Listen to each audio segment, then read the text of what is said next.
No reply from heaven there. എന്നാൽ സ്വർഗ്ഗത്തിൽ നിന്ന് ഒരു മറുപടി ഉണ്ടായില്ല. A little before that, അതിന് തൊട്ടു മുമ്പ് he was in the garden of Gethsemane. അവൻ ഗെത്സമനെ തോട്ടത്തിലായിരുന്നപ്പോൾ The cup of the wrath of the sin of mankind was upon him. മനുഷ്യവർഗത്തിന്റെ പാപം നിറഞ്ഞു കവിയുന്ന പാനപാത്രം ദൈവം തന്റെ പുത്രന് കൊടുത്തു. The cup of God's wrath was over him. ആ പാനപാത്രം തന്റെ പുത്രന് മേൽ കൊടുക്കുകയാണ്. It was crushing him. അതവനെ ഞെരുക്കുകയാണ്. And when the pressure, he said like this. ഓ അതിന്റെ സമ്മർദ്ദത്തിൽ അവൻ ഞെരുങ്ങുകയാണ്. If it is possible, let this cup be removed from me. പിതാവേ കഴിയുമെങ്കിൽ ഈ പാനപാത്രങ്ങൾ നീക്കണമേ. Let it pass. ഇത് നീങ്ങിപ്പോകണമേ. And then immediately he says, ആ പെട്ടെന്ന് തന്നെ അവൻ പറയുകയാണ്, yet not my will, പിതാവേ എന്റെ ഇഷ്ടമല്ല, but thy will. നിന്റെ ഇഷ്ടമാകട്ടെ. Thy will. നിന്റെ ഇഷ്ടമാകട്ടെ. What was the will of the Father? പിതാവിന്റെ ഇഷ്ടം എന്തായിരുന്നു? That the Son should suffer to fulfill the perfect will of the Father. പിതാവായ ദൈവത്തിന്റെ ഹിതം സമ്പൂർണ്ണമായി നിവർത്തിക്കുക The എന്നുള്ളതായിരുന്നു. loving Father allowed his Son to suffer for the sake of his will.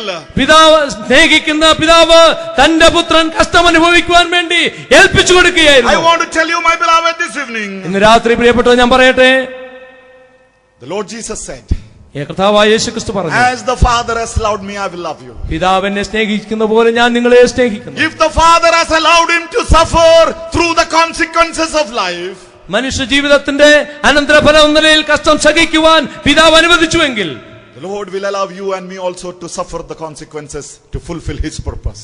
തന്റെ ഹിതം നിവർത്തിക്കുവാൻ വേണ്ടി കഷ്ടം സഹിക്കുവാൻ അവൻ നമ്മെയും അനുവദിക്കും. Many a time we think Christian life is a bed of roses.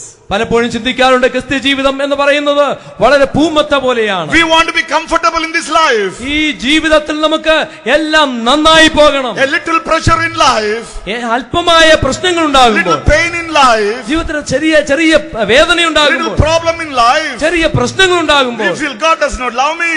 ഓ ദൈവമേ എന്നെ സ്നേഹിക്കുന്നില്ലേ, We feel God has gone away from me. ദൈവം എന്നെ അകന്നുപോയെന്ന് നമ്മൾ I ചിന്തിക്കാറില്ലേ? want to tell you the New Testament principle.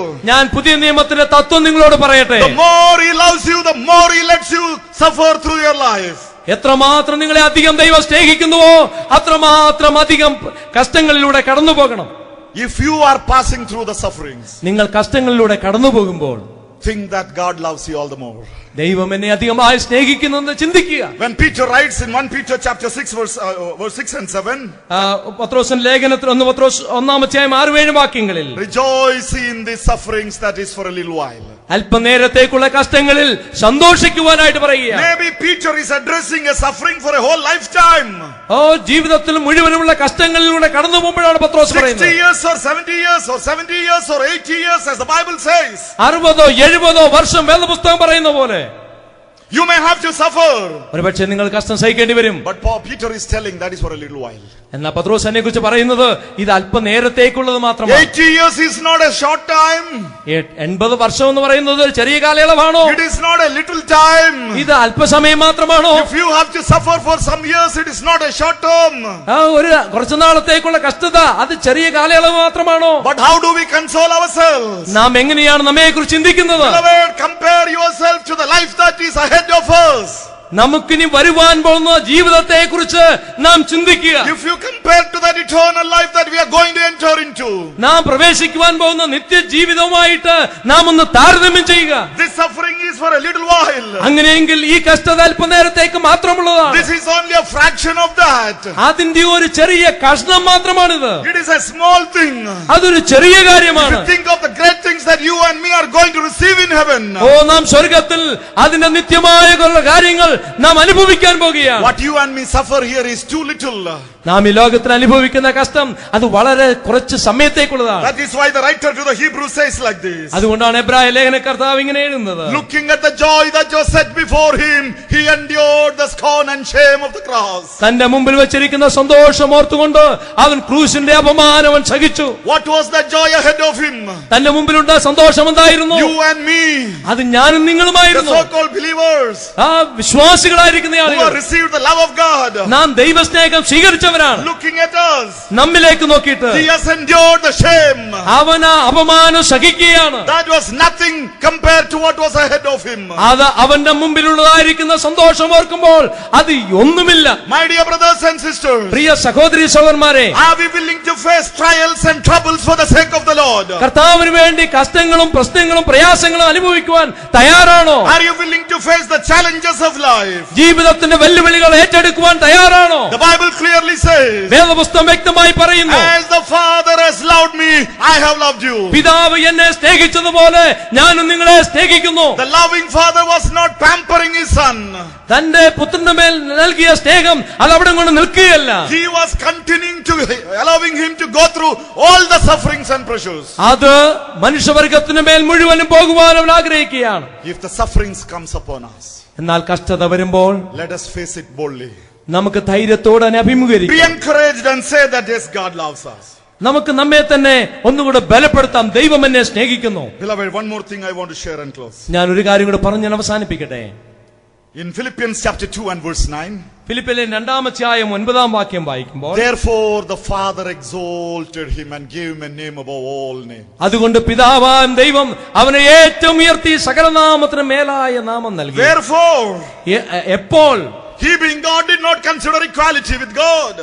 അവൻ ഈ ദൈവത്തോട് സമത്വം മുറുകെ പിടിച്ചുകൊള്ളണമെന്ന് വിചാരിക്കാതെ He came down as a man, അവൻ മനുഷ്യനായി ലോകത്തിലേക്ക് വന്നു. lived like a servant, ഒരു ദാസരൂപമെടുത്തു. died the death on the cross, അവൻ ക്രൂശിലെ മരണത്തോളം അനുസരണമുള്ളവനായി. lowered himself so much. അവൻ അത്രമാത്രം താഴ്ചയുള്ളവനായി തീർന്നു. Therefore the Lord exalted him, അതുകൊണ്ട് ദൈവം അവനെ ഏറ്റവും ഉയർത്തി gave him a name above all names. സകല നാമത്തിന് മേലായ നാമം നൽകി. Look at the statement of the Lord Jesus. യേശുക്രിസ്തുവിന്റെ പ്രസ്താവന ശ്രദ്ധിക്കുക.